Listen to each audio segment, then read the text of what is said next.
Quand tu as fait faillite et tu veux être sûr et certain de ne pas te replanter parce que c'est sûr et certain que la chose la plus catastrophique qui peut arriver à ton bureau de crédit lorsque tu as fait faillite, c'est d'avoir du mauvais crédit après faillite. Parce que c'est très facile de remonter son dossier de crédit lorsqu'on a fait faillite aux propositions consommateurs. Ça va te prendre environ 2-3 ans pour redevenir solvable pour des banques ou des manufacturiers pour un prêt automobile ou même pour aller chercher un prêt hypothécaire. Mais il faut que tu suives les étapes pour être capable de redevenir solvable. Pour commencer, si tu vas pour un prêt automobile, on va te donner l'exemple de quelqu'un qui fait 48 000 par année. C'est beaucoup de jobs de DEP ou des jobs sur des chaînes de montage à plus ou moins 24 pièces d'heure. À 48 000, tu vas payer un taux d'imposition de 28,4 qui va te donner un revenu mensuel de 2 864,66 par mois parce que c'est 4 000 moins d'impôts.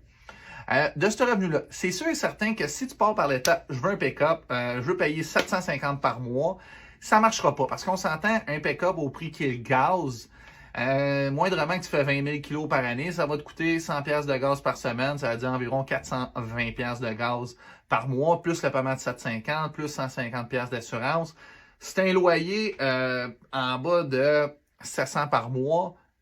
ça va bien tes affaires quand même, là. Mais on s'entend, la moyenne des loyers, c'est présentement plus ou moins 1200 par mois. Alors, si tu habites tout seul à 1200 par mois de loyer, je viens de te dire qu'il te reste 2864 par mois de paye, enlève 1200 de loyer, il te reste un gros 1600 pièces pour te nourrir, t'assurer, mettre du gaz, avoir un peu de plaisir,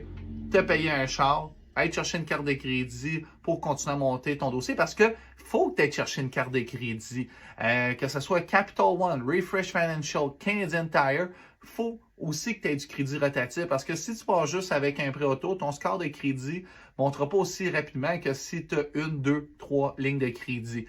C'est sûr qu'aussi qu'on va recommander de ne pas aller chercher des prêts personnels à 30-34 d'intérêt. Les compagnies, vous les connaissez, pas besoin de les nommer. Que ce soit pour vous acheter des meubles, c'est important de les éviter à court, moyen terme, d'attendre 2-3 ans pour devenir solvable que quand vous allez dans un Bro et Martineau de ce monde-là et vous voulez faire financer des meubles, de passer avec leur taux promotionnel qui vont vous donner 0%. Et pour le prêt automobile, en faillite proposition consommateur, on parle toujours de taux présentement entre 10,9 et 15,9 d'intérêt.